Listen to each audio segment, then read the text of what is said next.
Hello, everybody. I'm Brian Levine. Welcome to the Gould Standard, a regular arts magazine brought to you by the Glenn Gould Foundation. We bring you conversations with incredible people from across the world of the arts.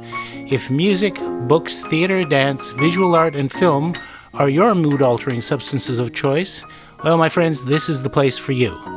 Be sure to press like, share, and subscribe, and add your comments, pose your questions, and be part of our community of friends and supporters. And to get more great content, pay a visit to our website, www.glenngould.ca. And while you're poking around there, if you happen to stumble across the donate button, your generous support would be greatly appreciated. We are a registered Canadian charity.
Now, I've been looking forward to speaking with today's guest, the inimitable Chilly Gonzales.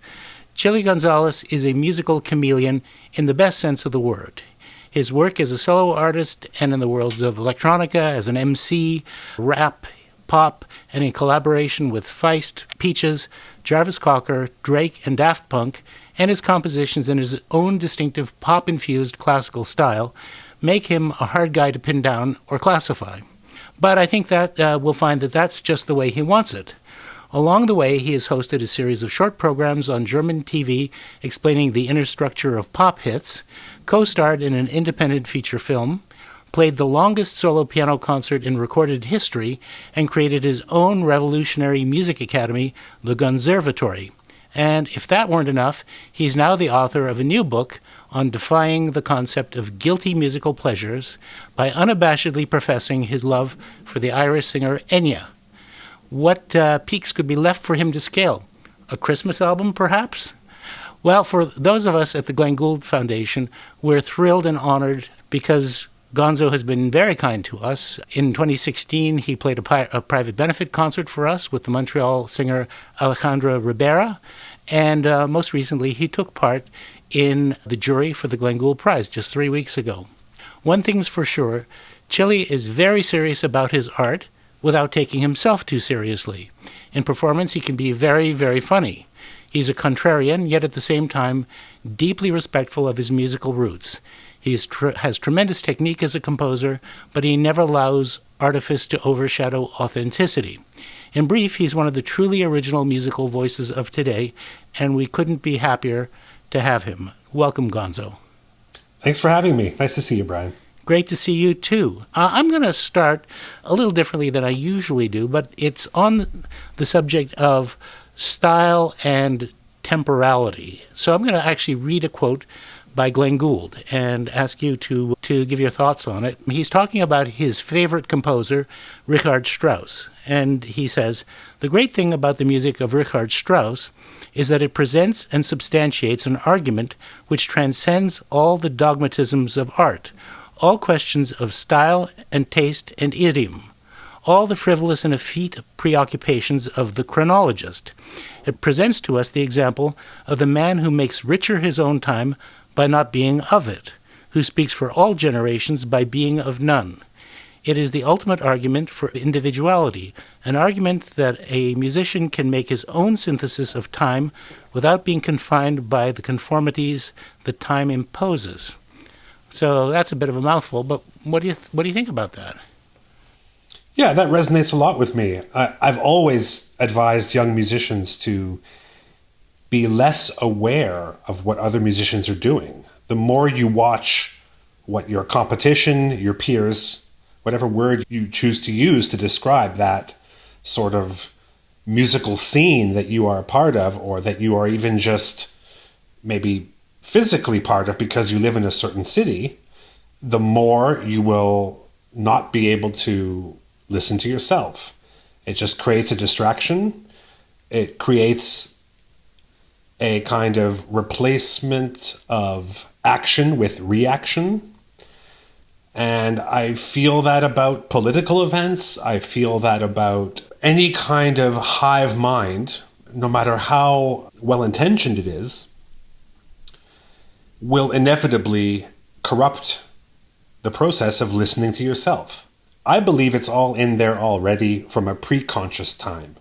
I essentially think, and I talk about this in my book quite a bit, but I hope I'm also an example of it, that my obsessions were there from before I knew what taste was. And everything that I encounter since that time of consciousness, let's call it, pre-teen or adolescence, where taste becomes a matter of self-definition, it's already corrupted. It doesn't mean it's wrong or bad, but it goes less deep. What truly is deep is inside of us already. So my goal as a creative person is to shut out all outside influence and dig deeper into myself. Throw that fishing rod into myself as close as possible to the bottom of that giant milky void that is my unknowable, unconscious personality, and get surprised by what comes up. As my friend Jarvis says, and I quote this in the book, the artist learns about him or herself by making things. That first moment that you have a creative spark, it should either shock or impress or provoke, or it should do something to you that you didn't expect. Once it's there, once that creature that you've hooked onto your fishing rod has been spat out and is flailing right there in front of you, it's, breathing its last breaths, you can say, okay, what do we have here? And then a whole other process starts, one that is much more intellectual, one that is corrupted only in the best sense of the word. You start to think, without compromising the purity of what I've just come out with, how can I now finish it? How can I now get it to a place where it's ready to meet the world? And there you have to think about the outside world. You have to think about your audience, I believe. Maybe other artists, you can think about them too, but I think that's probably, in my case, something I'd rather keep to the side. And I try to think about my audience and imagine how they would then encounter this piece. So it's always a twofold process, and the deeper unconscious part of the process has to come first, followed by the brain. Right. I've always thought of communication as a kind of a pitcher-catcher process. And if you pitch and no one's there to catch, then as a pitcher, you basically failed. So the audience, of course, has to be on the receiving end and has to be, able to get something out of it. But at the same time, I really relate to what you said about trying to resist too many influences, and particularly too many pressures. I think it was the poet Wallace Stevens said it was about fashion, and he basically said, fashion is the opposite of individuality, but then again, a community of individuals is no community. But by the same token, being too closely aligned with your community can compromise your individuality. Well, conformity only exists if you're aware of what other people are conforming to. It should essentially be a non-issue. Now, that doesn't mean that you're an island unto yourself, obviously. So I don't think it's a choice. Many people sort of structure it as a choice. You are either an artist and please yourself, or you're an entertainer, which means you're possibly pandering or calculating or cynically just giving the people what they want. I'm more of that kind of tech entrepreneur's mindset. Give the people something they don't know they want yet. And the way you do that is by following something that's deep within you. So it's a matter of when you are in which mode. I believe I'm an artist when I'm alone, but I'm an entertainer when I'm in front of people, or even thinking about those other people. And there's a time to be an artist. There's a time to be an entertainer. There's a time to be respectful of the musicians and other artists that came before you. We stand on their shoulders, obviously. But there's also a time to embrace a more punk rock attitude and say none of that matters. It's all about the now. I think it's about knowing which moment to be respectful, which moment to be disrespectful, which moment to be a self-pleasing artist, and which moment to be a maker of community. And that makes a lot of sense. It's really having the versatility to recognize and move between the different modes, and also to balance them against each other. Yes, I suppose balance is, again, sort of a thing that it should never really be 50-50. It's more just be 100% in the mode that you're supposed to be in. I kind of consume music that way as well, I realized. When I had to think about taste as I was writing the book about Enya, I realized that I don't have a favorite album. I have a favorite album for going for a walk. I have a favorite album to take a bath to. I have a favorite album to put on when I'm entertaining a lady friend. I have a favorite album I put on when I'm sad and depressed because the lady friend left my house earlier than I hoped she would. Each situation leads to the next, and then there's the perfect music that you need for that. And so I'm always looking at it as being functional.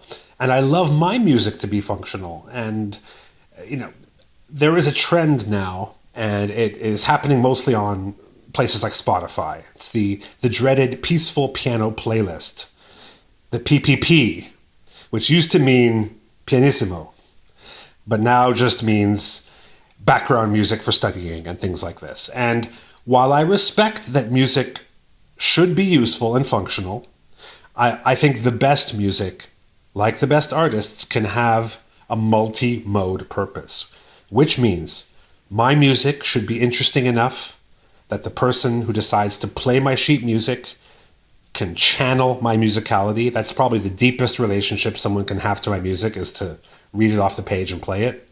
Or next best thing is probably close headphone listen, all the way to hipster dinner party background music. Those are all equally interesting to me, but I would be sad if my music didn't work on one of those levels. So peaceful piano playlist music, I don't judge it. I don't knock the hustle of the people who are on there. And occasionally my music does slide into a peaceful piano playlist once in a while. But I would be sad if that was the only place it could live. So again, my music tastes in listening and my music taste in what I create have to be imaginable as existing in different modes. Your thesis is really about the kind of peer pressure that people are subjected to about their taste in music. And what about that do you see as potentially a problem, and the solutions that you explore in the book? Well, I speak from experience, having gone through so many false versions of myself. I was a pretty insecure kid, a pretty insecure adolescent, despite being, talented at music and being really encouraged by my teachers to explore that talent. There were very few of those teachers who were able to sort of slap me in the face and say, hey, you have to figure out who you really are musically. Otherwise, none of this technique and wonderful, voracious musical appetite will be worth anything. It took me a long time to be able to own, or as the French say, assume, what my true taste was. And I'm talking again about a pre-conscious taste, a time before you realize what liking something is. It's a very visceral it's goosebumps or not when you're a child, actually. And, we're like that with humor. We laugh or we don't. It's fairly involuntary. To a certain extent, dancing is like that. Music either makes you move or it doesn't. It's hard to fake wanting to dance. Certainly is terrible to fake a laugh.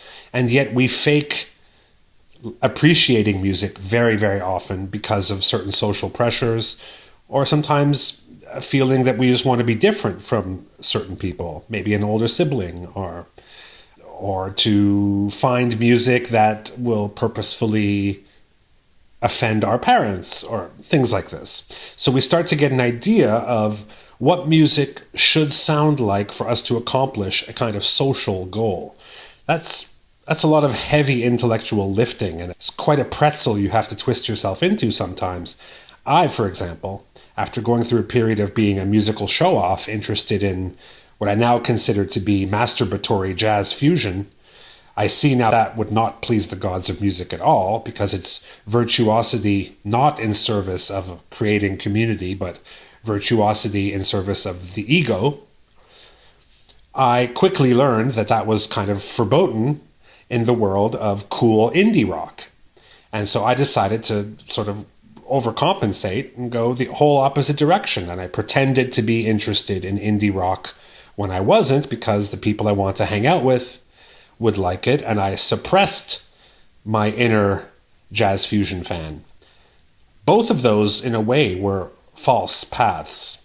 The true path is the one that, of course, was preconscious. It's what I heard or didn't hear when I was growing up, what I liked and didn't like, what I was missing, what I'm chasing on a deeper psychoanalytical level. And that's how my book begins. It begins talking about that my mother was not a lullaby singer, and there was a kind of reassuring musical maternal energy that I would have liked to have had. And I'm chasing that my whole life. That's what leads me to write about and, of course, to listen to Enya or Lana Del Rey or Françoise Hardy. It attracts me to work with singers like Leslie Feist. And that's a huge part of my actual musical taste. There's also the piano lessons I had with my grandfather, who introduced me to classical music, and the part of me that is fascinated with the tradition of Western musical greatness, capital G. And then there is my obsession with rap music, which comes from having a father who was essentially a get-rich-or-die-trying type figure, someone who was very obsessed with success and who was enacting a kind of capitalist revenge fantasy from growing up poor in Algiers. So I can now say, yeah, that sounds about right. I listen to soft, soothing music, I listen to classical music, and I listen to rap. And I know why all three of those styles of music have now been the last ones standing. Interesting. That's and you touched on where Enya fits into the picture, but from all of the vocalists who, well, she does kind of occupy her own space, but she comes out of the Celtic world originally with Clannad, and there are a certain number of what I call pure-voiced high soprano singers who might be considered. So why her? Why her? Because to write a book about Enya made me laugh when I thought of it. Partly when I tested it on people, it just felt right. I could have written about Lana Del Rey, who is someone who I have logged many more hours actually listening to. But somehow to write about Lana Del Rey, being such a fan, maybe it wouldn't have had quite the same detachment.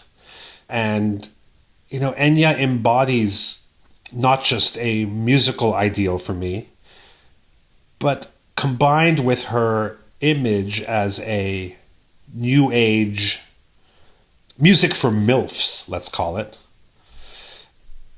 Combined with that, the warm bath that is her music, there is the fact that her career is actually rather uncompromising. So it leads me to a whole other contradiction, which is we expect people who are uncompromising to sound a certain way. We expect the music to be possibly difficult to listen to, because we project onto them a kind of, they don't give in to commercialism. They don't calculate. They are natural musicians following their inner voice and all of that kind of stuff. And, you know, our first discussion was about how that's a necessary part of being an artist, to be uncompromising in that first stage. What's interesting about Enya is that she had so much success so early, she was in a great position to essentially tell the record company douchebags to shove it. She doesn't tour, she hardly does interviews, she does an album every 8 or 9 years, full of instrumentals where she doesn't even sing. You know, she's not shaking her moneymaker every chance she gets. And so I found this contradiction to be what really put me over the top to write about her, was her musical reputation is in contradiction to the actual praxis of her career. And that's what I wanted to explore in the book, because I've struggled so much with how much I'm willing to compromise, my own desperation, so to speak, to be heard, to be known, to be loved. And Enya is an inspiration to me in that she really keeps a lot of dignity while existing in a fundamentally dark capitalist musical system that we are all part of. Right. And it really is interesting, because if to the average music lover who isn't part of Enya's core demographic, if you made a list and said, you know, who is not authentic on this list, a lot of people would probably choose her, because they have this image of the arrangements that are syrupy and this, that, and the other thing. But in fact, it's entirely possible within that space to be completely authentic. And then you could say that there's a certain parallel to Gould, who said, I'm done with concerts. I'm going to record, and I'm going to do experimental radio documentaries. And frankly, if people buy the records, I'll be happy, because I can keep on doing it. But if not, I've sort of made my decision. I feel like it must have been more complicated than that, because he is such a communicator. And what you just said feels like it might just be oversimplifying a little bit, because if that were the case, what he put out would have been obscure, but it wasn't. Even when he was playing what for its time was highly unpopular or unplayed music, whether it was bringing Schoenberg to a much wider audience, or of course single-handedly, you know, recording Bach for the piano and making that happen. So I think he still had his eye on the audience, just not the concert audience. Right. You're absolutely right about that. I mean, he made that decision obviously facing a lot of pressure from a lot of well-meaning people and from some commercially motivated people, but he authentically believed that the results that were essential to him to be satisfied in his music making were better served through technology than standing on a stage. And that just was 100% true. I think there was a mixture that he also, frankly, had a lot of anxiety about stage performance. But I really do sense from the people I know who knew him well, as well as what he wrote, that it was a primarily aesthetic and philosophical judgment about how technology could liberate his inner artist. Well, he reached more people by doing that than by staying in a traditional staid concert career. I mean, it makes me think of the moment I released my first solo piano album in 2004. Up till then, I'd released 4 or 5 albums of pure electro underground, either rap or pop music. And I had record company people telling me that my first breakthrough big hit was one album away, and I was close. And at some point, I followed my intuition and did an album where I stripped all of the personality away from a very, loud, prominent, superficial exterior, and pulled back so that instead of screaming to get attention, I would sort of be pulling people into to lean in and hear what I was doing. And the people around me, of course, who didn't really have any vision, it makes sense for them to think that's not going to be something we're that interested in. We don't really want to hear you play the piano. We just want to hear you get better at doing the thing that you've been doing for the last 3 years. As I'm sure many people were advising Gould, no, just tweak around the edges around your concert life. Make it more bearable, however. But this is it. This is how pianists are. This is how we make or break pianists. And I can't say that I knew it would work that way, but I had some inkling. And then the album came out, and it did blow things wide open for me. It was huge. It was really huge. It was really huge. And not only that, it was pre-Peaceful Piano Playlist, if I can alliterate further and add another P. It was pre all of that. And now there's a lot of people who come from the world of whether it's pop music or heavy metal or electronics who have now put themselves into doing acoustic instrumental music. And I can look and say, in a certain sense, I was ahead of things. And whether they're good or not, in a way, they are all my children. There you go. For example, Sting, when he recorded a lute album.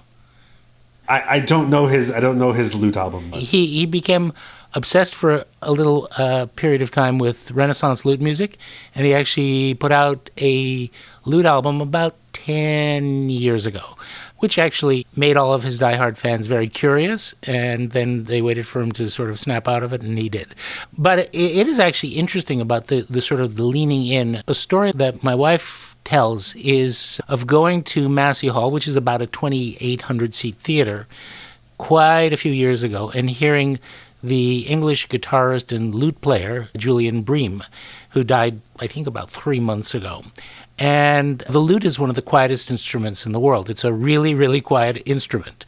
And 2,800 people, even in a hall with good acoustics, that's a challenge. Just the program rustling can drown it out. But she said everyone just became suddenly very quiet, and he made the audience, he basically drew them into him, to this very inner experience.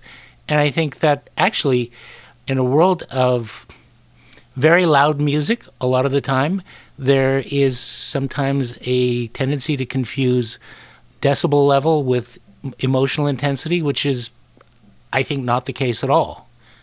I would agree with that. It has almost become its own cliche now that quiet instrumental music is a balm for us as life becomes more hectic, fast-moving, louder. And maybe in 2020, that became even more so the case as more people were at home and struggled with a kind of collective massive change that we all went through starting in the spring. And now you really do see a lot of musicians coming out with music that they are pitching as a balm, as a kind of respite from everything. Why not? But every true cliche is tomorrow's cynical marketing. So we have to be careful on that slippery slope. I will say, and this comes down to Enya, this also has to do with Christmas carols and touches on the experience of hearing Julian Bream play a lute. Music's original function was to bring people together. It was to tell stories, folk music. That's where music really comes from. Everything to do with the composer being present, to paraphrase Marina Abramović, is relatively recent.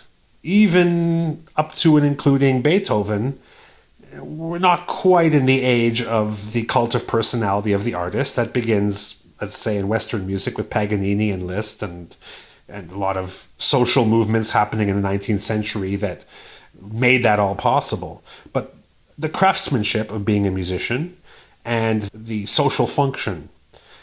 Folk songs don't tend to have the word I in them. Christmas carols don't have the word I in them.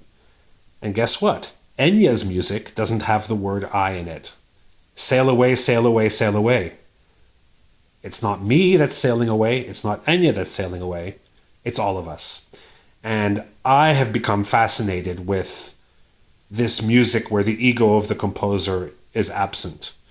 I'm also truly obsessed with a series of recordings, you'll probably know what I'm talking about, of Thomas de Hartmann, who transcribed music by his guru, a fellow named Gurdjieff from Azerbaijan, who played a bunch of folk and sacred melodies on his harmonium.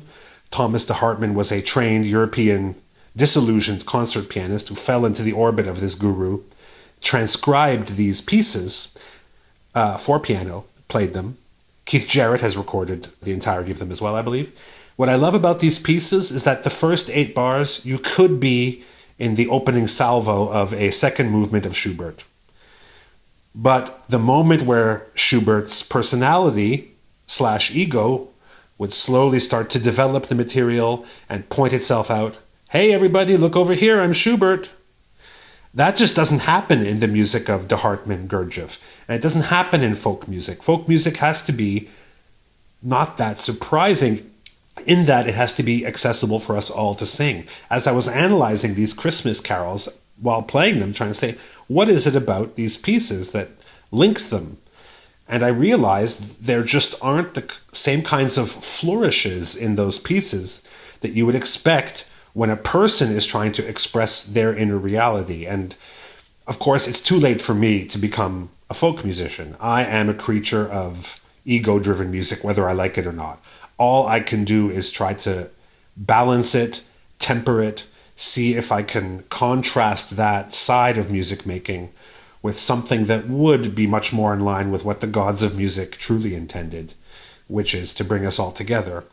And I think classical musicians, especially the ones who aren't composers, the true interpreters, in some way they might be closer to that than the composer performers, who, as much as I love being a composer performer and I bemoan the fact that there aren't that many around compared to the golden age, there is something, an envy, a kind of covetous fascination that I have with musicians who are truly making music in service to something else. It's why I love gospel music.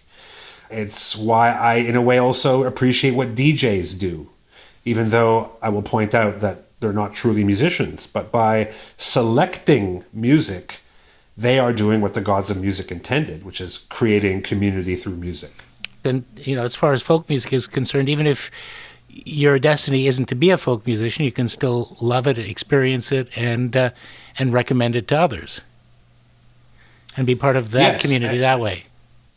Of course, look, ego is a reality in our modern Western society. We are a culture of the individual. We've lost touch with many ways of creating and maintaining community. That's possibly why, as I get older, I become fascinated with something that wasn't there for me. Music was a place for me to find my place in my family. It was a place to protect but also project me, and made me feel seen, made me feel valid. It gave me something I wasn't getting in my family life. And so I can never escape that association personally. I can only be aware of it as I continue to make music. Right. And it also connected you to a lot of people who become an extended musical family, people like Feist and Peaches. Shameless eyes, you've got the saddest pair of shameless eyes, and how I hate to see them dry, and how I like to see them cry. I fantasize of putting shame back in those shameless eyes. I'm longing for a long goodbye, where we can watch the feeling die. Shameless eyes. And they got no shame. We create a community also by putting other musicians as an example. Writing a book about Enya in my own way is to take that energy and put it outward. Creating the Gonzervatory, in which I invite young musicians to share some of these insights and to see if I can actually design a very concrete set of exercises for them to experience what would normally just be homilies or cliches that they would hear, but to actually create an experience for them where they understand why failure is a good teacher, where they understand that to trust their instincts will actually have a better result. They hear that all the time, but how can they actually experience it for themselves? So I kind of went through I went down so many wrong paths as a musician because my ego was in the driver's seat for so long. And I got a little bit of enlightenment along the way, and I still struggle with it. But one thing I can do is to retro-engineer those experiences for others to go through in a more benevolent way, and hopefully more concentrated way, that it won't take them the 15 or 20 years it took me to arrive at some of these truths. Right. And frankly, you know, if you have gone a certain distance down a particular path, it takes a certain amount of courage to say, I don't want to throw away all the time, the energy, the composition that I've invested, and just say that was a mistake. It's kind of like if you've ever watched The Big Bang Theory, when Sheldon Cooper finally comes to the conclusion that string theory isn't real. It's not easy to let go of that investment, but obviously you've been able to do that. Yes, and you know, I have this lyric in one of my oldest rap songs, a song called Salieri Serenade, in which I talk about that some part of us is always wanting to fit in, follow the rules like Salieri, but we all yearn, of course, to be able to break the rules, and be ourselves with impunity like Mozart. There's no dispute. I'm going to persecute all musical prostitutes. I know a ton of them. Plus, I used to be one of them. So now I make fun of them. That's great, because while you're giving a lot of validation to people's perfect right to love the music they love, even if it's what their peer group says they shouldn't, you also are allowing people the freedom to say, I don't like something that people say I should. Whatever is trendy, or if there's a particular artist who everyone regards as a genius. I've got a few of them, and believe me, the scorn and derision, and it might be, you know, I'm not going to mention who they are because they might be absolute favorites of yours, but nevertheless... Well, why not? Why should I be offended? You can even say Chili Gonzales, and I'll let you have it. Actually not. I'll mention one, and I'm not afraid of your scorn and derision. It's all those people out there. I've never been a fan of Frank Sinatra, but I am a huge fan of Mel Torme, because I find something closer to emotional purity carried by a superior technique, but technique that really serves the emotional expression, and also, for me at least, a lot more musical complexity, which I find fascinating. He apparently was also incredibly well endowed. I didn't know that. So I bet Torme has a bigger larynx than Frank Sinatra, is what I'm trying to say. I wouldn't be the least bit surprised. Also progression. I mean, he went from singing Hooray for Hollywood and really simple stuff, and really flowered as a very, very complex and nuanced and multi-layered jazz musician, and a real jazz musician who could stand beside anyone from Ella Fitzgerald on to Sarah Vaughan. But the power of saying that you reject the groupthink that Sinatra is an untouchable icon, I find to be much more interesting as a way of creating energy in your own taste. So we sort of shy away from the idea of saying we don't like something. We think that it's bad to be hateful. We think that it's impolite to impugn someone else's opinion. So of course, in polite society, you might want to just say when the conversation comes up, you wouldn't really mention you don't like Sinatra. You would just maybe orient and say, well, Mel Torme is kind of my guy. Yeah, exactly. Right? And that's what you might do in polite society. I would prefer a society where you could, without offending anyone, just be able to say Sinatra's overrated. We used to have a joke with a really good friend of mine. So, you know, if you ever meet Quincy Jones, just go up to him and tell him he's overrated. Because no one's ever done it. Just because he's never heard it. And probably he should hear it at least once in his life, you know? And I once did meet Quincy Jones after he watched me from behind me without me being aware. At Montreux, he was eating a sandwich side stage while listening to me. And I had to meet him, and I thought, am I going to do it? Am I going to do it? And of course I couldn't do it. I don't believe it. But plus there is something to that. You don't want to hurt people, and it might hurt him. I doubt it. He's doing okay. Well, he's doing okay, but, you know, I don't know about him particularly. As he said, Gonzo, I'm 83 years old and I got 22 girlfriends. I mean, he's doing okay. But there's power in rejecting something. And I can't trust an artist who pretends to like everything. Right. Who pretends to find value in everything. And every artistic choice can be read as a choice for something or against something. For example, Enya not having drums in her music, to me, is a very, very strong choice. It leads to her music being very energetic by other means. Just as the fact that I don't use electronics on stage, as many of my modern pianist compatriots do, is a very strong choice in favor of creating modern and electronic music energy using just the piano.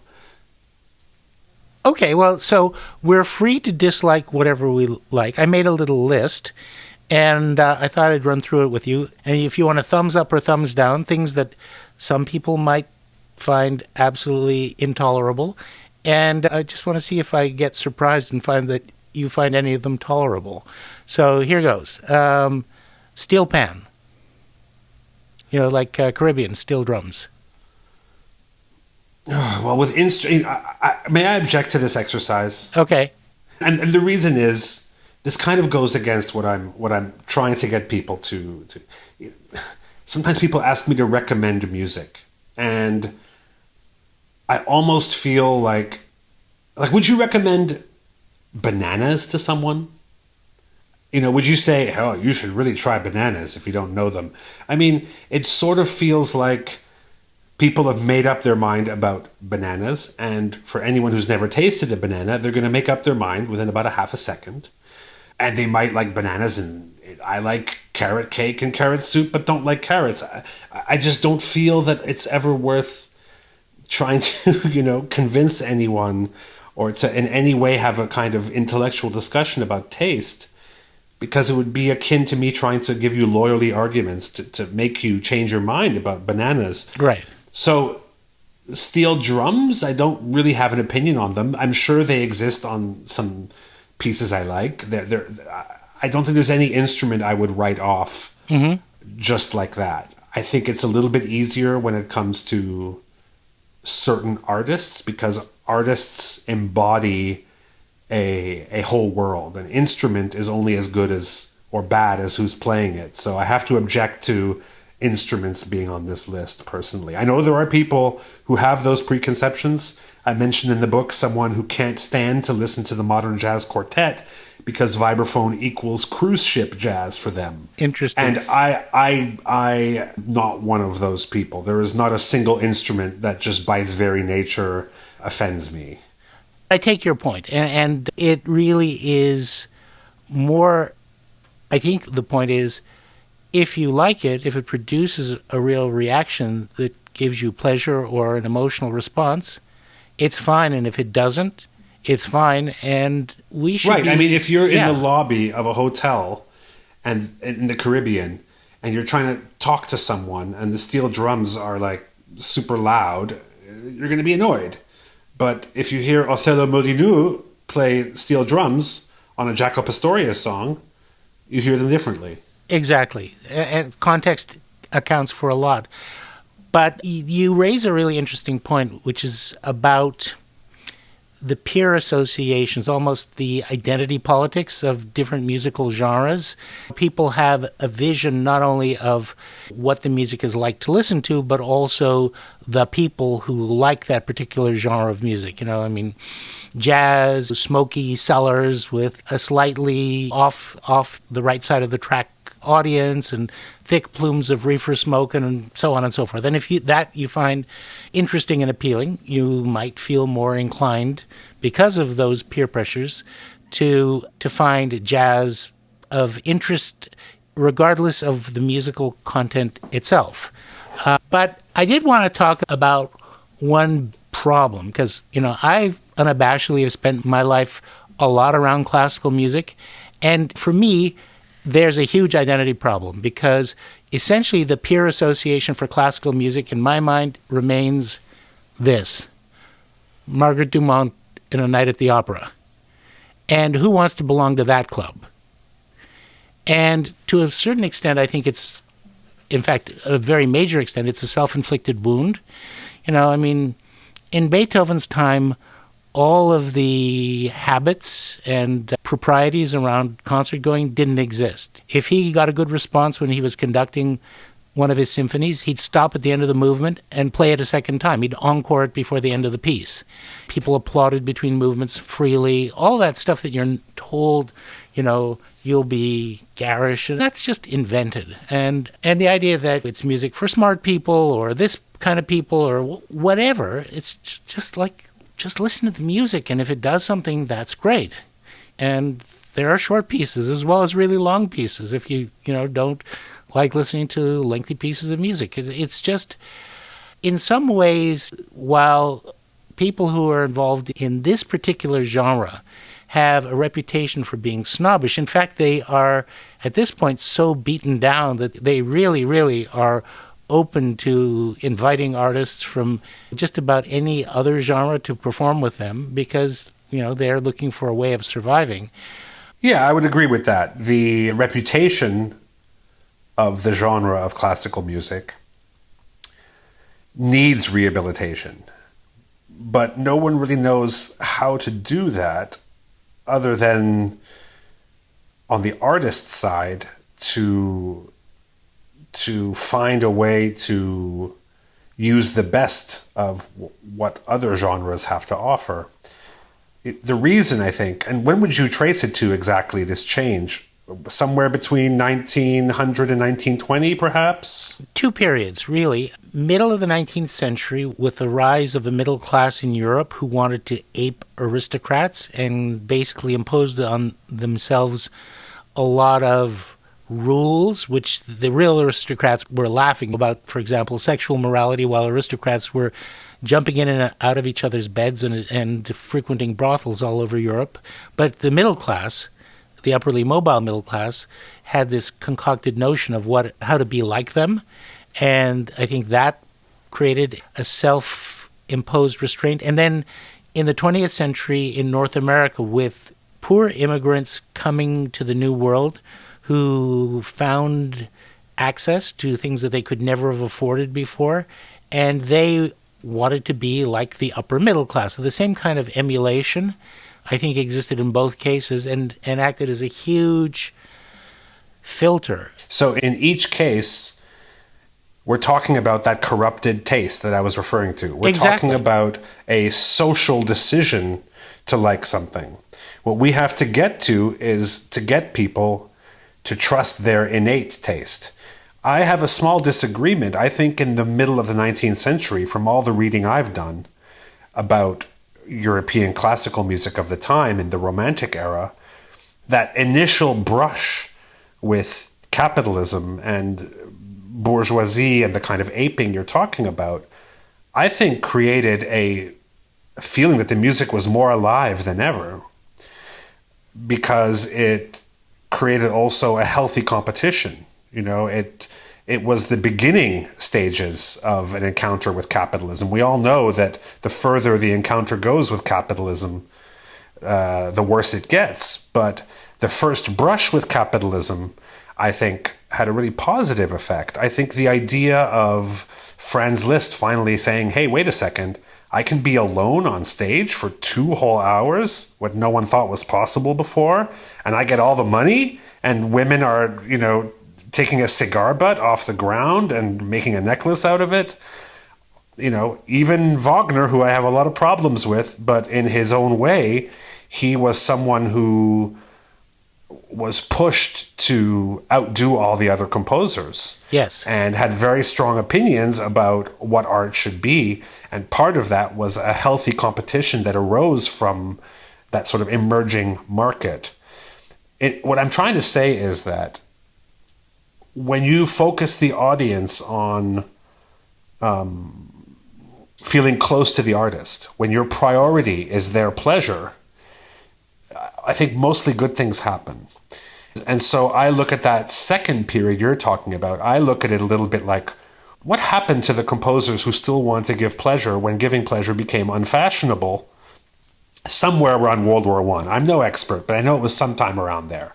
And we then turned into a kind of, there was a schism, and the academic world of music found pleasure to be unfashionable. And all of those pleasure-giving musicians became fascinated by jazz, by Hollywood, by recordings, by Tin Pan Alley. And you get Kurt Weill, and you get later Bernard Herrmann, you get Korngold, you get Prokofiev, I think, who was very audience conscious as well. Those are my favorite composers of that time because they never lost touch with the fact that they want to please their audience's ears as the main directive. And any composer who decided that was unfashionable led us to the point you're talking about today. I agree with that. And the other thing about composers in the 19th century is that a lot of them were very closely associated with political radicalism, which made them very popular in that sense. For example, I know you're not a huge opera fan, but Verdi was as popular as any pop composer today in Italy in his period. And part of it was he was seen as an activist for Italian independence.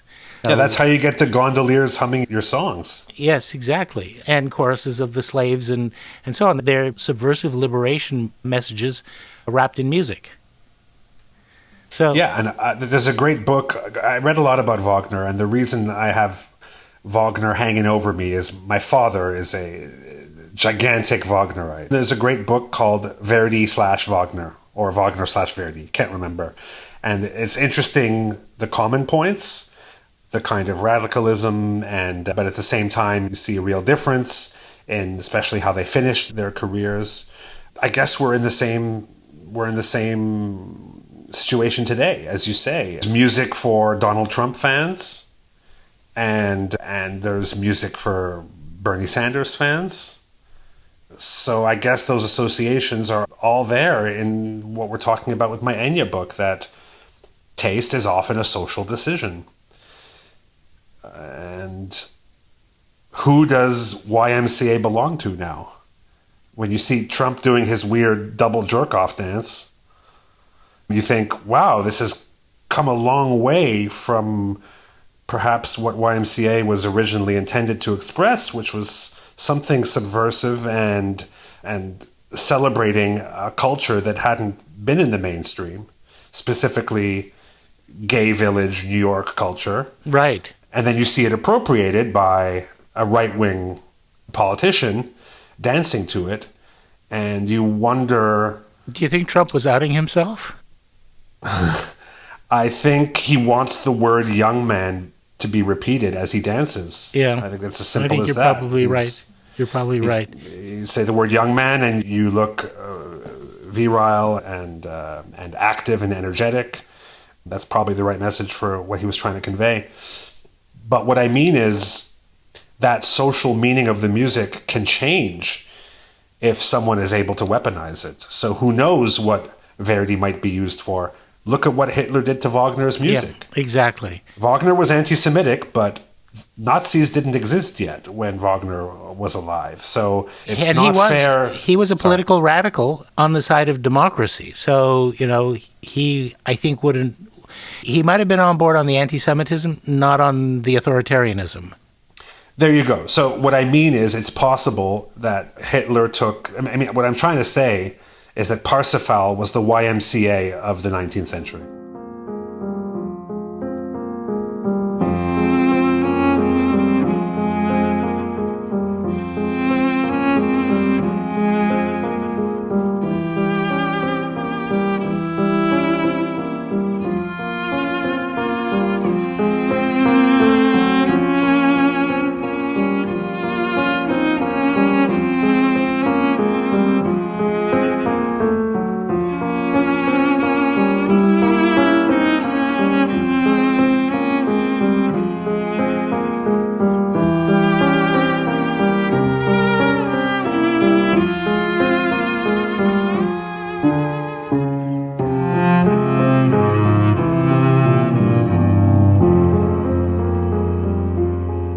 Let's talk about your Christmas album, shall we? I've heard a little excerpt from it, which has Silent Night in the minor sounding very Brahmsian to me, if I'm not totally off track. Was that on your mind with that version? Yeah, I mean, I really love Brahms. I often am attracted to... I seem to have this liking for composers who are considered conservative throwbacks in their time, and also composers who are thought of as poor orchestrators. I don't know why that is. I love Gabriel Fauré, I love Rachmaninoff, I love Brahms. They are all essentially throwback conservative figures who were not thought of as having invented anything truly new, but having perfected things that have Brahms, in the case, perfected Beethoven. Fauré possibly having perfected or at least Frenchicized, if that's a word, Brahms himself. And I tend to be attracted to those figures. And yeah, in playing Silent Night in a minor key, it had the feeling of that one of those intermezzi to me. The way that the melody lends itself to this plagal minor repeating cadence. Very wistful. So what else are we going to hear when everyone runs out and gets themselves a copy, an actual copy? Come on, have something you can give to your friends and family, folks. That's what you want. Something that you I'm hold okay up. with them streaming. It's, it is what it is. I have no problem with streaming. Yeah, this Christmas album is definitely an attempt to create something that I couldn't find when I was looking to celebrate the Christmas season over the last few years. I, as I mentioned, generally only feel socially comfortable when I'm at the piano. Mm-hmm. When I feel part of something, it's because I'm leading a sing-along. And I've done that almost every year. When Christmas comes around, I find myself in some situation leading a sing-along. I grew up secular Jewish, but of course, Christmas carols aren't truly Christian anyway anymore. They are just part of the dream of Christmas that is sold to us. And I thought I would revisit them in a way that would bring some realism, bring some more mixed emotions to them. It's not only putting them into a minor key, it is being playful with them. And playful can mean making them minor, but it can also mean changing the time signature. It can mean playing them in a much more jazzy way. It can mean playing one on top of the other, because there are some commonalities.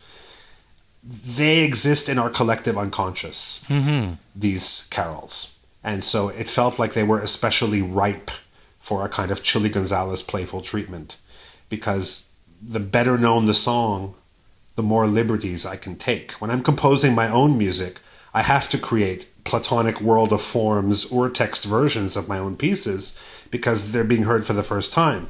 I go on tour, and that's where I start to play with them. It's a longer process. Here, I can skip all that.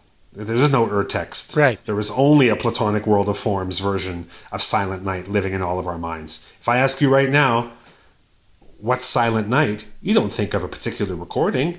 You think of the melody, and that's about it. The lyrics, they exist in your mind in an abstracted sense, and every version that is ever played of Silent Night is only being compared to that version that exists in our minds. And that is a really fun opportunity for a musician such as myself. Now, when the song was not very well known, such as a medieval Christmas carol called Maria durch ein Dornwald ging, Yes. which is a middle-aged German Christmas carol, very early, beautiful piece, already in minor, no need to transform. I played it very faithfully. I played In the Bleak Midwinter by Gustav Holst very faithfully because people outside of England don't know the beauty of that carol. I have Jarvis Cocker from Pulp incanting the words in spoken word on top, and it's just so haunting. And last but not least, I brought some pop songs into the fold. Last Christmas by Wham! And All I Want for Christmas by Mariah Carey, the only true legitimate new Christmas pop standards of the last couple of decades, I would argue. And I played those as well, stripped of their kitschy accoutrements. I tried to then create the platonic Ur version by playing it extremely faithfully, melody right hand, chords on the left, so that there could be no chance of replacing one ironic perception with another. Rather, I wanted to turn Last Christmas into a song without the word I in it and make it all of ours. It sounds like, I don't like to use this word because it's a value judgment, but it sounds like a much more pure approach than about 99% of the crapload of Christmas records that seem to come out every single year, most of which don't exist for a purpose except to get sold. It's high risk, high reward for someone like me to do a Christmas album. In one sense, it makes sense because I have the entertainer mindset, and only entertainers do Christmas albums. If you're an artist who takes oneself seriously, you won't do a Christmas album. But I'm not that either. What I will say is there is a dream sold to us at Christmas, that if we consume, if we spend money, we will be happy. We will find a connection with our family through essentially a capitalist approach to Christmas.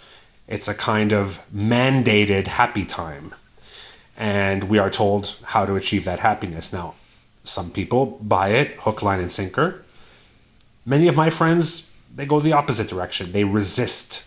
They couldn't believe I was doing a Christmas album.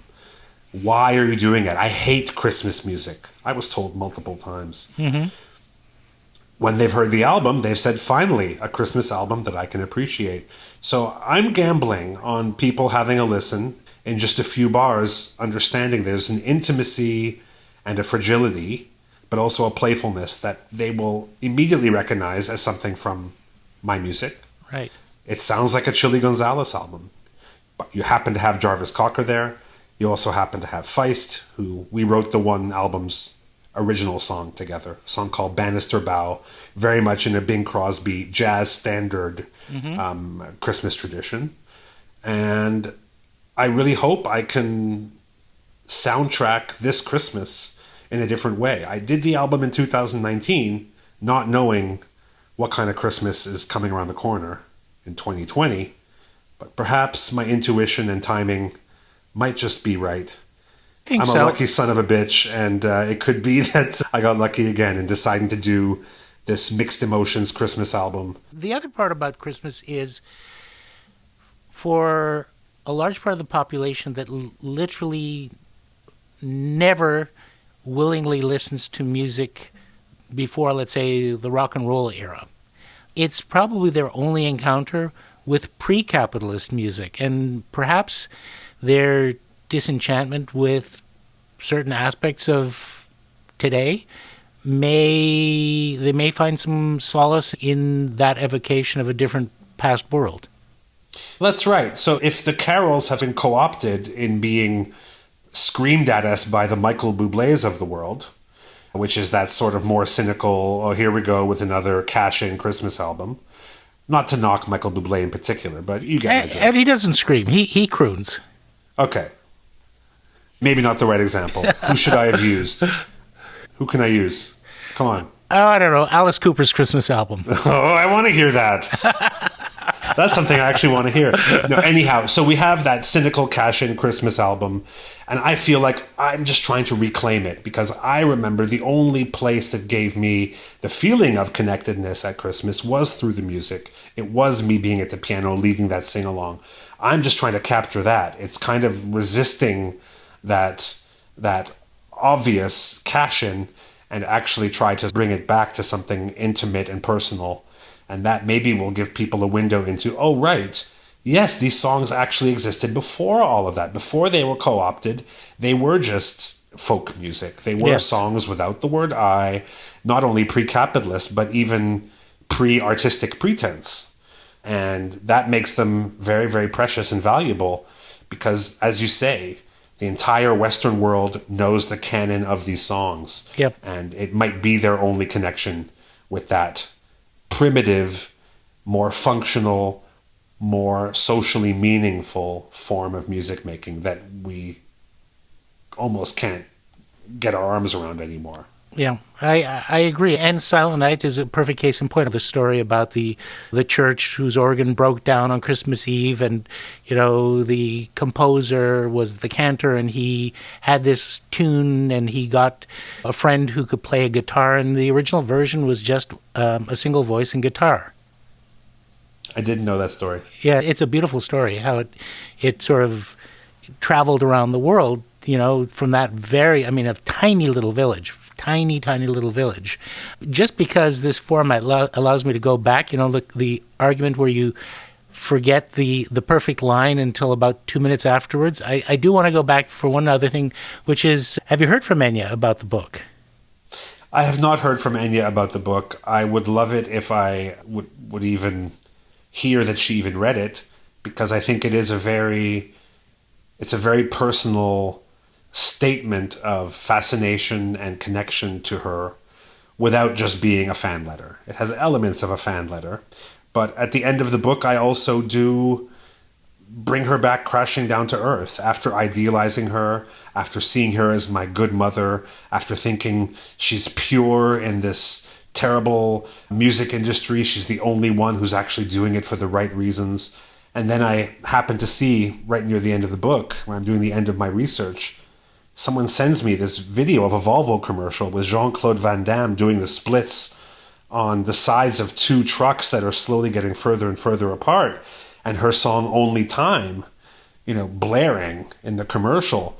And I thought, well, this is a sign that at some point Enya is also, despite what I'm projecting and idealizing, she is someone who has sold 80 million albums and lives in a castle, and someone signed a contract to allow that to happen. She approved that, and it brings her back down to earth. So I don't think it's just a love letter, in that it really uses her as a way to talk about this whole idea of not only taste, but the false choice of art and commerce that musicians are constantly pretending to make. And we say entertainers are cynical and just want the money, they'll do anything, and pure artists exist in this untouchable, iconic zone.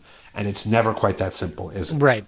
I really only know of one well-known musician who basically not only refuses but sues anyone who tries to use his music, and that's Tom Waits.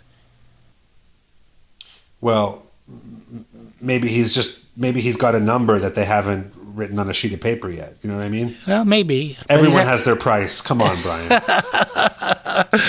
Make me an offer and I'll sing. Otherwise, but it's got to be a really good offer. Let's talk about the Gonzervatory, because I know that's a project that's very close to your heart. And I'm curious about how it first evolved, and whether to some extent it wasn't a bit of a reaction against your own student experience at McGill University, trying to find a different mode for developing musical personalities that was a little freer and a little bit more interactive and based on more of a sharing model? I suppose I'm obviously not that aware of what sent that idea to the surface of my consciousness that I should gather musicians and essentially retro-engineer everything that I learned so that they can experience it in a concentrated, fast-forwarded sense. I will say that I felt a twin attraction to the idea of performance as the actual spiritual ancestor of all music. Music began as performance, in that it was played in groups of people, in caves or outdoors, and in this way that we've been talking about, this pre-artistic pretense world, this, a world with less self-awareness about what music could mean. It simply had its function, and obviously I felt we were losing sight of that. At the same time, right up until I had the idea for the Gonzervatory, there was this huge shift in the music business. The fact that recordings, which I always saw as at worst an aberration, at best an addition to musical performance, I thought it's really healthy that this bubble around recording has burst, because now it's going to send us back to performance. So not only is it spiritually more healthy to be in touch with performance and music being played by people as the gods of music intended, it's also quite pragmatic, because now that's how you have to make your living as a musician. You do it concert by concert, fan by fan, audience member by audience member. There is no replacement for that. And we discovered that when it all imploded. Now, that became complicated in 2020 when performance itself had to migrate online. But it did, and it's not ideal, but it just shows the power of that communication. I think live streams of performances were really popular because we know they're happening in real time. And just knowing it's happening in real time is maybe half the battle. Mm-hmm. It'd be much better to be sitting in Kerner Hall listening to someone, but to see them on the stage at Kerner Hall from your home, it's pretty good. Yeah. Not bad. I don't hate on the live streaming at all. I'm a fan of it. I'm here for it. And God willing, we will get back to the option to go back into rooms and hear music. Performance is the one non-negotiable part of music. And so in the Gonzervatory, can you describe what a year, I realize the year, once a year, it's a week or 8 days? About 10 days. 10 days. You have a group of young musicians. If I understand right, it can be from any kind of musician. Yeah, they have to be composers and performers. I would not feel like I have something to offer to an interpreter who isn't at least interested in improvising or composing. Right. I don't have the skills to address that particular kind of musician. So I'm looking for someone who writes and performs their own music from any age group, from any geographical or musical genre.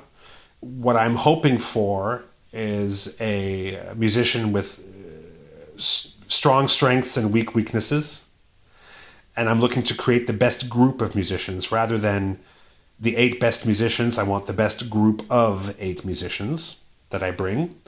I bring them together. The first half of the 10 days is an increasingly brutal series of exercises meant to get them to compose quickly, without reflection, without self-judgment, without the comfort of judgment. Right. They do that in groups. They do that increasingly in smaller groups to when they're doing it individually. They have time limits that get shorter and shorter. It begins quite technically. I'll ask them in a group of 4, let's say, to spend a half an hour writing a song that only has 3 notes in it. That's how it begins. Yeah. In the middle section of those first 5 days, I'm talking more maybe about concepts such as surprise and satisfaction, opposing emotional states. There's maybe 2 of them or 3 of them, and they have 15 minutes to write that. By the end of the 5 days, they've pulling song titles that they've all collectively thrown into a hat. They pull them out, and they have to improvise that song in real time. Oh, wow. So increasingly going from technical to more personal, because when you're reacting to a song title, of course, you are essentially finding your way to express that, whatever those few words mean. And finally, when all those exercises are done, there's a brief intermediate period where they get into groups and try to develop those songs a little bit. They add something to them. Of course, when you're writing that quickly, by nature, you might only have a minute or a minute and a half of good material. Most pop songs only need that basis of a minute or a minute and a half of good material. And a great classical composer, as we all know, can write an entire symphony with 3 notes. So it's that principle that in the middle section of the Gonzervatory, they are then turning those songs into more finished products. The second half is to put the best of those pieces together into a coherent concert. And we spend time talking about concert theory, audience psychology, how a story is told in a concert. And it finishes with them putting on a concert for 1,000 people. It's in different cities every time. The first pilot project was in Montreal, 2016. We did it in Paris and Cologne, and we're trying to organize it in an artist colony close to Düsseldorf, close to where I live in Cologne, possibly with only entrance from the EU, where we'll hire a laboratory to do strict coronavirus testing to be able to create a bubble and hopefully be able to pull off the Gonzervatory in 2021. We had to, unfortunately, cancel our September 2020 London Gonzervatory. What a pity. Which is very sad, but I'm really hoping that we find a way to pull it off safely in 2021. Well, knock on synthetic wood. And I rather expect that there's going to be a lot of paying it forward by the young musicians who take part to their peers and their friends, and providing their opportunities to share the experience and mentor, which kind of... Well, strangely, one of my biggest inspirations for the Gonzervatory was Pilates, the exercise cult. I don't know what you want to call it. The exercise... Movement. Because you move when you do it. Nice, Brian. Nice. Pilates began working with elite people, dancers and athletes. And he eventually scaled it so that now a diabetic fat man can get a benefit out of it. It's for everybody. And I believe I'm in that stage where I'm choosing my elites every year right now to see what exercises work. What eventually happened is that Pilates put it all into a book. And this book is now, there's no licensed Pilates teachers. You simply get the book, you become a convert, and you spread the word, and you are allowed to open up a Pilates studio. One day, I would hope that the Gonzervatory exercises will be codified in a book in a certain order. Pilates exercises have a lot to do with what order they happen in. Mm-hmm. Same with Gonzervatory exercises as I work on them. If I do this for another 5 to 10 years, I may have the material to have a series of exercises that will be virtually foolproof for any interested young musician, just as a form of self-development, whether or not they want to professionalize or not. That to discover themselves through creating music would be the eventual goal. There could eventually be Gonzervatory studios that have nothing to do with me, where they don't need to apply for a license or get approved by me or my team, or after I'm gone, my estate.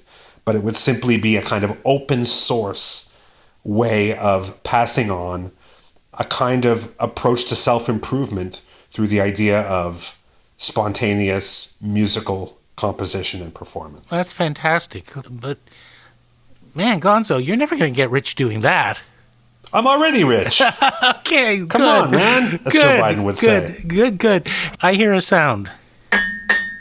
That's my actual bell now. We have a segment called Tell Me a Story. And I warned you that we're going to invite you to tell us a little story. It could be anything. I have a good one. All right, then. Please tell us the story. Okay, this story has to do with when I played the Glenn Gould Foundation benefit in 2016. So it was held at a really crazy house. Tell me about that house. I forget exactly what it is. It's called Integral House, and it was created by actually a wonderful man named James Stewart, who unfortunately is no longer alive. He was a violinist in the Hamilton Philharmonic, but he made his fortune writing math textbooks. His calculus textbook became standards all over the world, and he made millions of dollars, and he decided to build a house that would have a concert hall built into it that he could offer to organizations that needed to do fundraisers or smaller scale performances. And they spent tens of millions of dollars, and it was like no holds barred for the architects. So that's the story in a nutshell. Exactly. It's a crazy house, and it's set on an incline, if I remember correctly. Down the Rosedale Ravine. Go down from a driveway, and as you get further into the house, you realize that the lower floors are not under the ground, but still above ground. Because it's on an incline, they all lead to a kind of steep hill that is essentially the backyard of this really special house. Now, I was a bit ill when I arrived in Toronto. I was doing a tour where I had my Massey Hall gig a couple nights later, another tour in Quebec, and this was just one of those things where I thought, okay, I need to conserve every last ounce of energy I have. No time for messing around. Bim, bim, in and out. Let's get all of this done. So I showed up. I believe I forfeited my right to a sound check in the interest of also saving time. I arrived when the thing was in media res. I could already hear someone singing when I arrived. I did my part, gave it my all, had a great time. Former Premier David Peterson was in the audience. I thought it was hilarious. I played. I get back downstairs and I'm like, okay, let's get the fuck out of here. I need to sleep pronto. There's like 8 more acts that are going to play at this benefit, right? But I need to get out. Wait a second. The only way out from where I am in this backstage is to go up the stairs and essentially materialize right at exactly stage left in front of the entire audience that would be watching. Walking out on a colleague. Walking out on a colleague. Walking out on a colleague with my crappy ski jacket when I've just been there in a beautiful silk bathrobe, an apparition. I love to just appear and disappear. I do not like people to see me before or after gigs. I don't go and sign autographs. I don't do anything. As far as they're concerned, I don't exist once I get off stage. So I have a real problem now. So I decide with my tour manager that we are going to take one of the back doors and we're going to somehow get out through the backyard. So we find somewhere and it's kind of locked and I'm fiddling with really strange modern locks. Finally, we get it unlocked. We get out there, me and my tour manager, with like, suit bags with the bathrobes that are kept in and a lot of bags, and we look up and we realize we have to climb up basically a 70-degree hill in the middle of winter in Toronto. Oh, so God, it's yes. very slippery. It's that cold, dank, mossy kind of ground. And we just have to, what looks like a huge mountain is basically in front of us. So we're like, okay, let's do this. It takes us like a solid 15, 20 minutes just to make it up, maybe the 40, 50 meters that we have to make it. Constantly slipping, my mud on the knees of my show pants. I mean, it's just a total nightmare. We finally get to the top of that hill, just trying to escape. And we get up there and it's like, we finally made it, we escaped. We just basically look to our left and there's a giant bay window. And we see the whole audience and whoever that woman was singing Wagner at that moment. And we look and we just think, please nobody look now to their left because they're going to see us too. And we sort of tiptoe like we're in a Bugs Bunny cartoon, slowly tiptoeing. Where's my xylophone for the tiptoeing? We're literally like tiptoeing because we think somehow that's going to make us less visible, even though I think there was one of those like automatic alarm lights that came on us as well. It was really just like we were pulling off a heist, but the heist was just to get out of there. Oh my God. I feel so guilty now. I feel like I should send you a box of chocolates or maybe some fresh reefer or whatever. I mean, just something. But at least you didn't go tumbling down the Rosedale Valley ravine, because I could have seen the stories about like the cranes pulling out the mangled body of Chili Gonzales, celebrated musical genius, the next morning frozen into a block of ice. So at least we didn't have that. Yeah, and, they would have come up with some snarky headline in The Sun, like Gonzales falls down Levine's ravine.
harmony.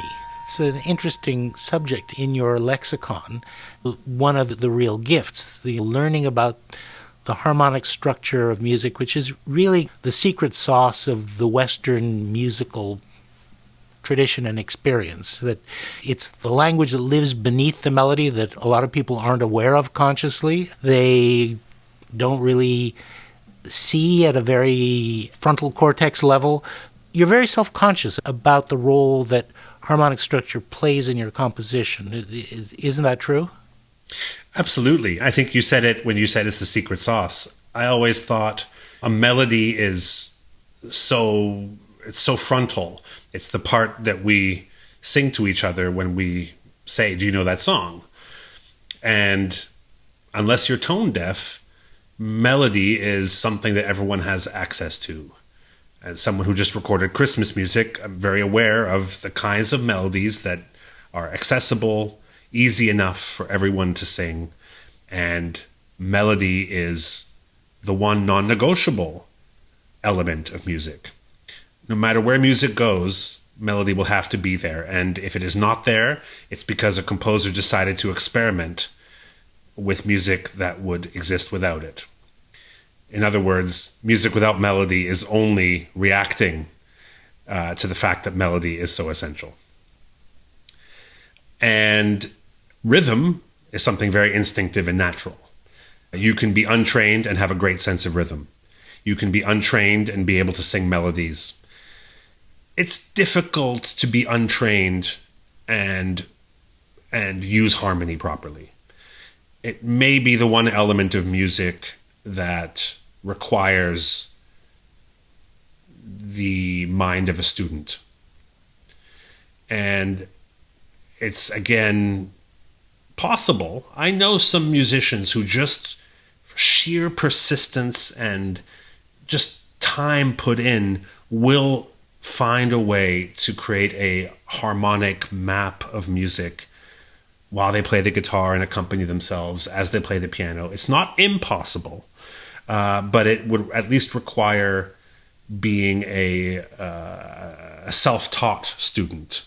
So I still think it would require a huge amount of time, investment, and kind of willingness to be bad at it for quite a while before you can start to master it. That said, it is less and less relevant in the world of pop music. The secret sauce of music is sound in many cases now. And it does successfully, in a sense, do a lot of the subtle and below the surface storytelling work that harmony would previously do. Mm-hmm. So you listen to a lot of rap or electronic influenced songs, you might think that the same thing is happening over and over again. But when you listen very closely, the sonic palette is what creates 1,000 little peaks and valleys. I do these pop music masterclasses that you mentioned on YouTube for German TV, and I often have to choose songs that are really popular. That's kind of what it is. I have a 9-year-old daughter. I often get into deciding which songs to analyze by what she's interested in. She got interested in a song called Dance Monkey this year. I'm not sure if you know Dance Monkey. I'm not sure I've heard Dance Monkey. Dance Monkey has only 4 chords. They are played in an uninverted sequence. Mm-hmm. For those who don't know what that means, it means that the hand is moving in a very uneconomical way, such that the root note of the chord is constantly played by the thumb, and the other 2 notes of the chord extend upwards from that. And every time the chord changes, the hand moves so that once again, the next chord has the thumb playing the root note. Now, a trained musician would at least have the ambition to say, well, music generally is a little bit more elegant when it doesn't have the feeling of being a parallel block that is moved around the piano. And so, in the olden days, you would look for a way to play those same 4 chords with maybe a minimum of hand movement. And that would mean that some of the chords, the root note would appear in a different place. I hope I'm not getting too technical for the non-musicians out there. But Dance Monkey flies in the face of that. And so when it begins, I suppose if you heard the first 4 bars as a trained musician, you might go, oh God, here we go. But the sonic variety, the little changes in what the afterbeat, which would normally just be a snare drum if you were playing a live drum set, but because this is, of course, electronic production, you have this constant evolving of the sonic palette, which not only creates variation, but creates emotion. A splash of reverb creates emotion compared to a clipped little finger snap sound, electronically speaking. So I think once you understand the vocabulary of electronic production, you hear storytelling by other means. And harmony is just not on the menu as it was. Now, when I get asked to work with very big name artists like Daft Punk or Drake, I realize what they want is that harmonic emotion. They know that I understand their world, because quite often the people who are coming from the trained world have a hard time existing in the pop world. Maybe just by lack of experience, maybe occasionally because of snobbery, maybe most commonly just because it's a different language. Yeah. But I speak both languages, and so I realize when I'm asked to work with them, I'm not asked to collaborate on big concepts or come up with new songs with them so much as to fulfill a very narrow slice. I've often said I'm the harmonic plumber. I'm just there to unclog their chords. And again, I like to feel useful. Right. So I'm very happy if that earns me a spot in the studio with someone like Drake who I can observe and learn from and get inspired by. That's just wonderful for me. I'm not a great producer. I am not someone who knows about hits. I follow their lead and I try to find that narrow slice within which I can be useful to them. And they always talk about chords. They'll talk about a key change. Daft Punk literally had 2 songs and they said, we want you to build a musical bridge between these 2 songs. It was a song in A minor leading to a song in B flat minor. And they wanted a piano interlude that would seamlessly get them there. And they had enough musical smarts to understand that to go from A minor to B flat minor is a bit of a shock if you get there with no preparation. I had enough musical knowledge to know what a pivot chord is and to find a chord that exists not only in A minor with some relevance, but the same chord that could fulfill a different role in the new key. It's essentially like someone who can pass between 2 social worlds, or someone like me who can pass between 2 musical worlds. You pivot. Right. You find the common ground, and you approach from one side, and then you have your way into the other world. And so I did that in a very technical musical sense, but I also did it in a musical sense because I was able to take that old school harmonic knowledge and apply it to their world, which tends to do storytelling through sound. Those kinds of sequencing, structural effects, that's also a key and I think underappreciated element in the greatness of, well, it's becoming an archaic art form, but the album, the record album, in sequencing the numbers on an album, good producers. Brian, what's an album? What's an album? I'll say this. The 80s music, the Pet Shop Boys, Meatloaf, you can say. There's a lot of great 80s music. And because those musicians had grown up without that technology, it was their first brush with it. Uh-huh. And therefore, the songwriting didn't fundamentally change. Only the outer aesthetics of it did. They could have a drum machine instead of a guy playing or a girl playing the drum set. And that meant that the songwriting didn't fundamentally change. A couple of generations later, you have children and young musicians who grew up with that technology. It has fused with them. The singularity has happened. Yes. And that's when sound starts to replace harmony. You listen to a Pet Shop Boys song, there are some very musical flourishes in those songs. You don't realize them until you play them. There's extra bars of 2, proper cadences, really interesting inversions from one verse to the next. They're always trying to create that feeling of variation through some harmonic means. Right. Or, as my father would say, the Barry Manilow key change up a semitone that came at the end of every song. But someone who grows up with the great flattening of music that we get through technology just finds other ways to tell that story. And it's tempting, but a trap to fall into, to say that somehow the sophistication is gone. Do you ever feel a little bit like you're the magician who's giving away the tricks, and somehow the magic will be lost if people know that real thinking went into making these things work? I actually have a rap lyric on my second album, The Entertainist, where I say, I'm the magician who reveals the trick. So yes, I will say goosebumps first, analysis second. Why would you analyze a song you don't like? Why would you take apart a toy you don't like to play with? Why would you bother getting into the psychosis of a person that you don't have a deep friendship or connection to? So, the good stuff has to come first.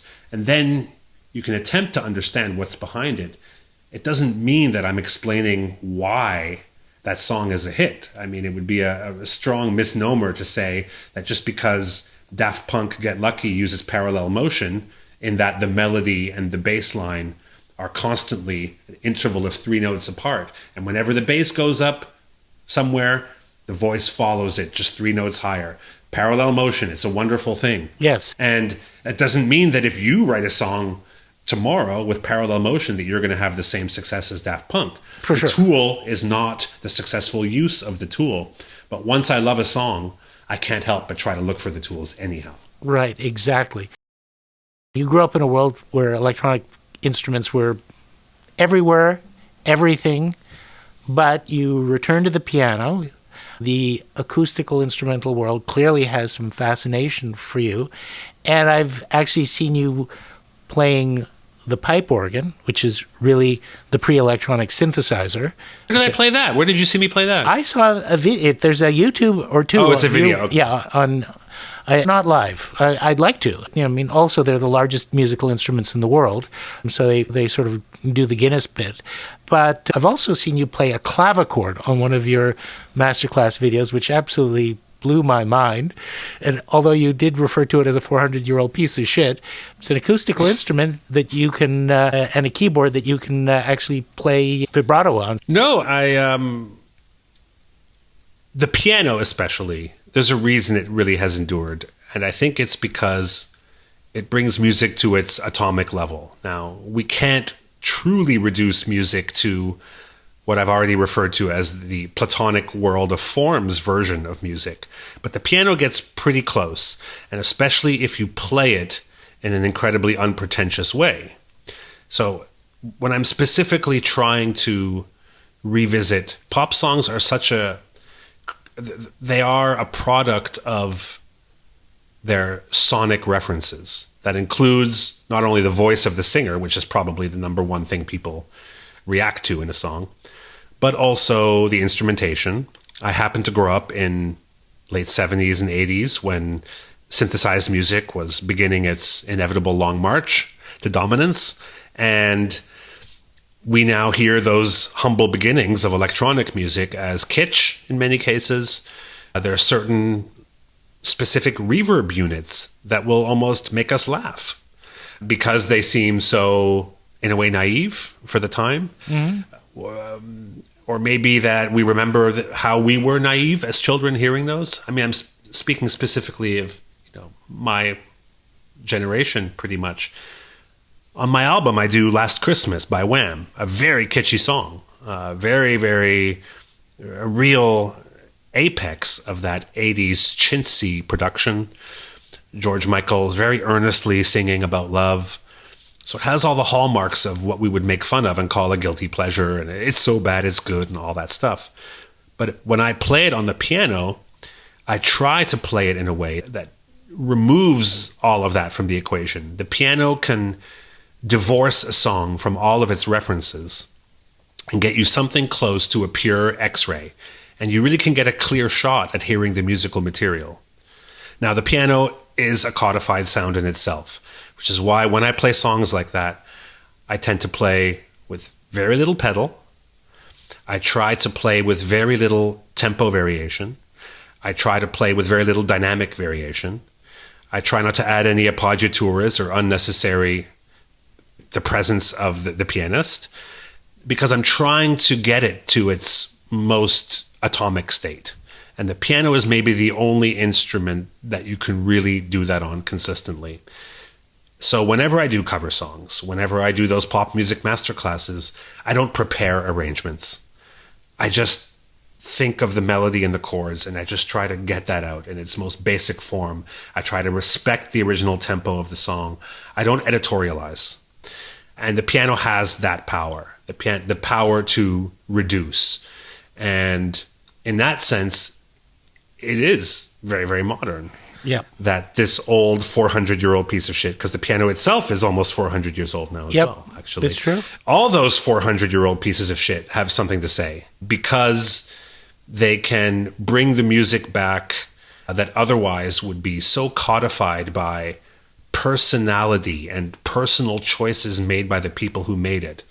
And to play it on an instrument such as the piano, and maybe to a lesser extent an organ or a clavichord, is to remove those personal choices and to get a clear, like I said, I keep on coming back to this this phrase, you get a clear shot at it. You get a clear shot at what it is musically. It's very Gouldian. I mean, he, like you, referred to himself as a musician who happens to play the piano, and he rejected luxuriating in, the beautiful sonority possibilities of a great instrument. He wanted it lean and stripped down to the essentials. But that actually leads me, because you play both, depending on the context, uprights versus grands. Well, upright for recording, grands live only because I'm playing in rooms that have more than 1,000 people in them. Right. If I were playing in rooms for a couple hundred people, I always ask for an upright. Up to a certain amount of people, the upright will always be preferable. It's more intimate. It telegraphs in style and concept as less pretentious, but in actual musical effect, it lends itself also to being less pretentious. It is less orchestral, it is less full, and it will inherently remind the listener of hearing people play in their homes. And I want to create a feeling of being at home with me. It's also why I wear slippers and a bathrobe on stage. Right. The message is clear. I'm turning this Philharmony, I'm turning this Kerner Hall, wherever I am, Maison Symphonique, I'm turning it into my living room. And so the salon experience returns. Yes. Now, there is the reality that I couldn't accomplish what I need to with an upright in Maison Symphonique. So in that case, I will break my own conceptual rule, and I'll have a grand piano, and I'll just do my damnedest to play it in an unpretentious way. And I actually had this experience when I heard you in Berlin, that, Eric Satie would have loved this because, there was a kind of a clarity and a leanness, but also a playfulness and a whimsy in some of the pieces that for me at least was somewhat evocative of his spirit. And in that context, Dolly Parton once said, "You have no idea how expensive it is to look this cheap." And I'm wondering whether you could draw a parallel between the amount of work and technique and struggle that goes into achieving simplicity. Yeah, I have a feeling most people understand that these days. If someone tells me that they think I just kind of roll out of my hotel room, show up before the gig, don't really plan anything, and basically go off the cuff for 2 hours and rock their world, and they say that to me, so that's what they think happened, I take that as an enormous compliment. Because, of course, there is a lot of work that goes into it. But in another sense, they're right. Because the work happens before I get on stage. So in one sense, they're right that when I do get on stage, I do have to, in a way, destroy the plan that I made. I have to rip up the set list. Any military general will tell you plan, but when you get on the ground, you're not going to do the plan. So I always thought you prepare in discipline, but you execute as an animal, essentially. And so that's, again, there is no false choice between being a well-prepared, studious musician who's respectful of the past and a out-of-control punk rocker who will create a feeling of unpredictability for 2 hours. Those two things, you don't have to choose between doing those two things. You get to do one by doing the other. I am allowed to let go and be an animal on stage because I practiced so much, because I sat there and, like Muhammad Ali, visualized the concert in real time, multiple times before I actually get there. It's a question of knowing what mode to be in at what part of the process. We're coming full circle to the beginning of the conversation, actually. Not bad. So, we come to the recapitulation. When I'm preparing for a concert, I am a goody two-shoes. And when I get out on stage, that's when I become a bad boy. Right.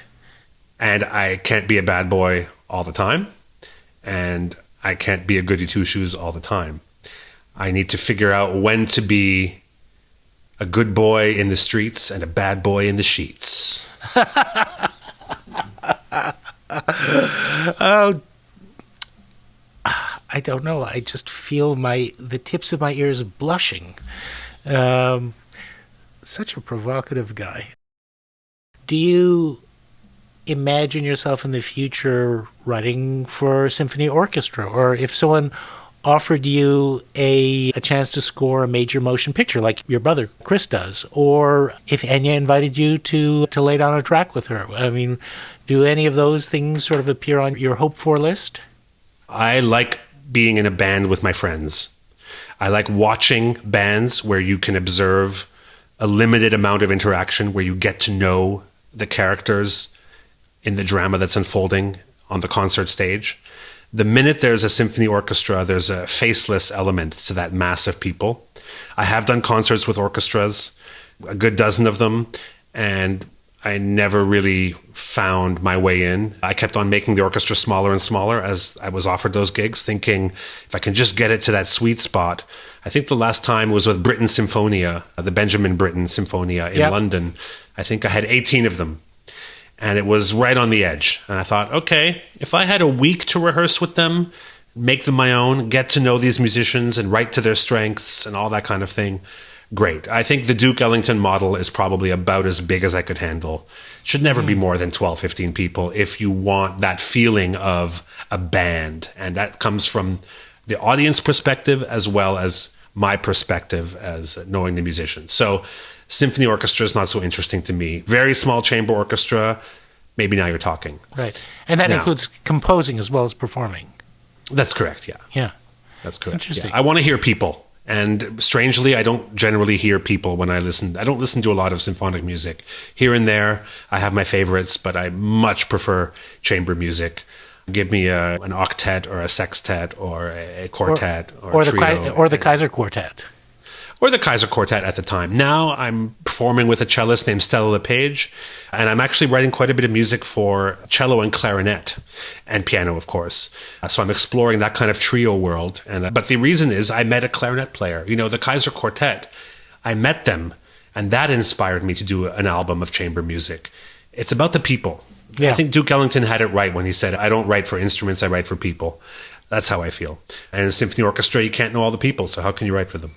Right, exactly. Film scoring, not a good fit for my personality. Not only is it something my brother has done to a highly successful level, which of course means I don't want to do what he did. He's my older brother. I'm going to, not only that, but I don't have the personality. I like to create moments in collaborations that are very spontaneous and very short. And that's the best use of my creativity, which is a very singular, individual kind of creativity. I'm not good at sitting for 3 weeks producing someone's album, even though I did do that for a while and tried it out.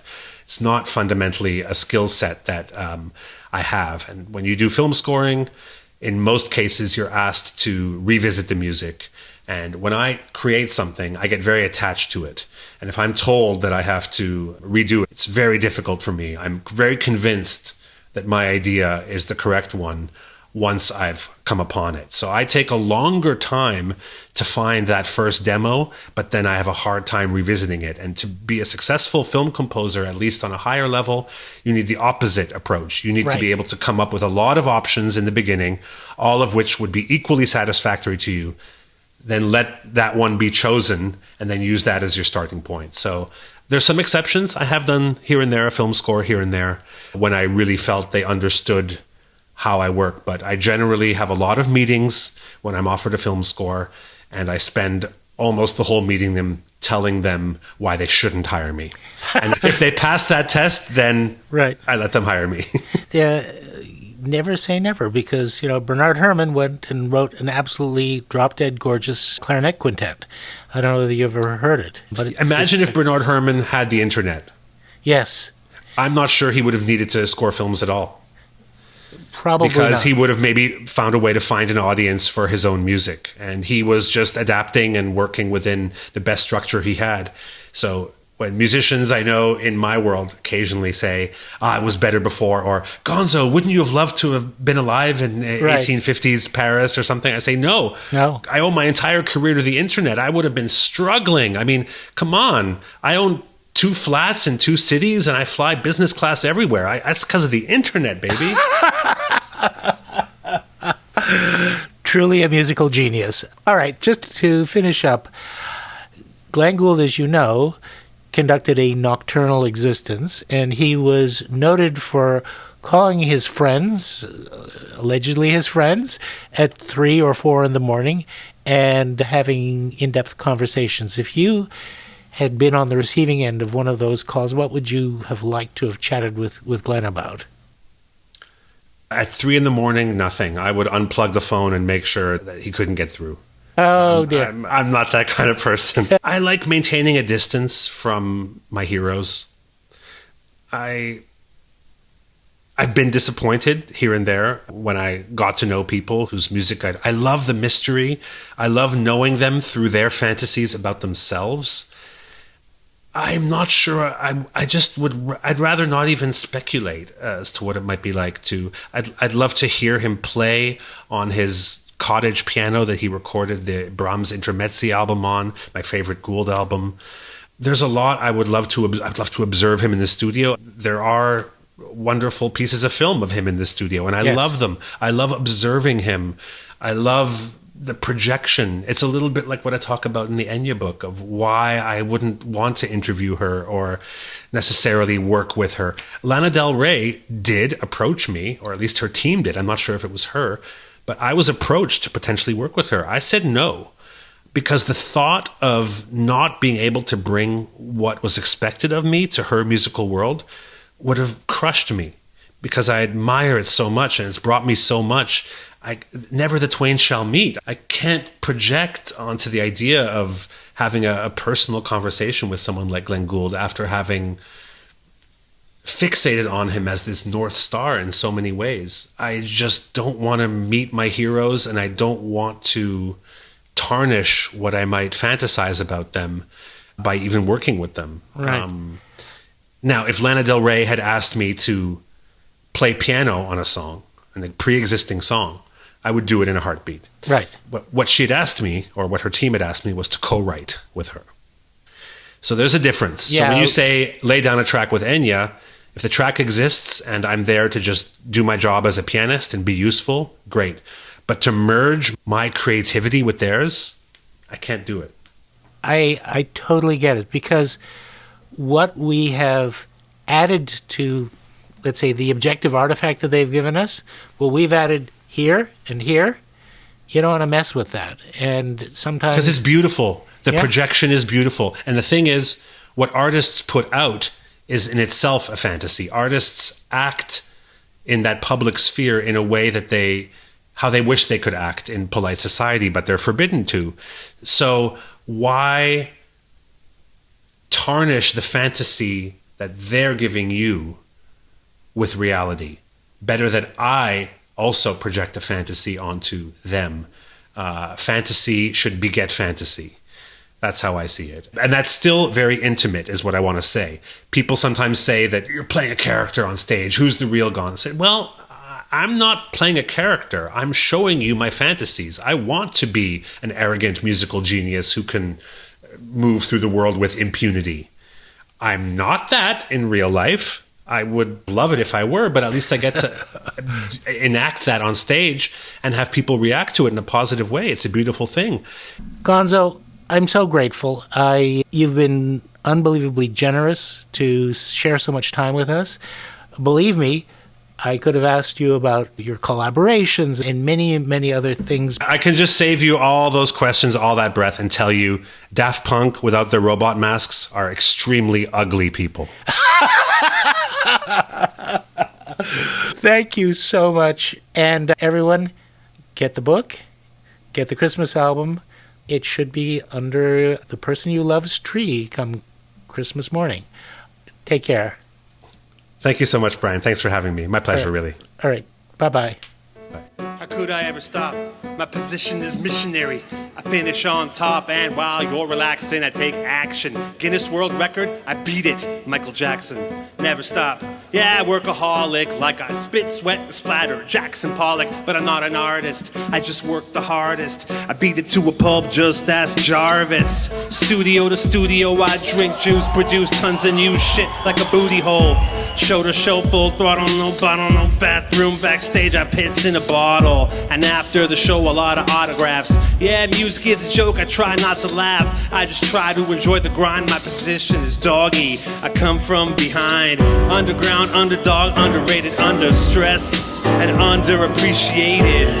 Man, this is war where careers get killed, and it's not a metaphor. Like, my mindset is military, like my attitude is Hitchcock. Very scary.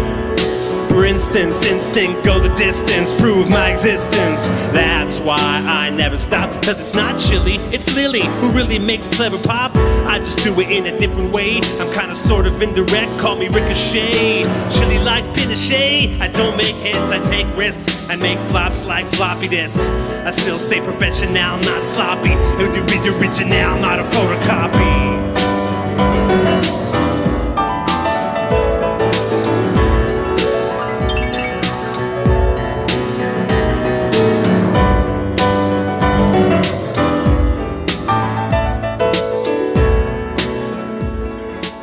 Hi, Olivia. We now come to the end of our conversation with Chili Gonzales. Did you enjoy it? Of course I enjoyed it. I've been a fan of Chili for some time, so this was quite a treat to hear this conversation behind the scenes. And folks, I just want to set the record straight. At no time in the course of this podcast did I really get the stink eye from Olivia. She actually is very nice and very sweet, and she doesn't really have one. I would hope that's the case, Brian. It's so far so good. Anyway, folks, I hope that you enjoyed the podcast and will press like, share, or subscribe. And also wander off to our website, www.glengould.ca, CA for .o Canada, and check out the wealth of content and interesting reading and viewing and listening that you'll find there. And if you're feeling so inclined, make a generous gift to the Glenn Gould Foundation. We're a Canadian charity, and we rely upon your support. And now I'm feeling that need for a little traveling music again. Take it away, Mr. Edison.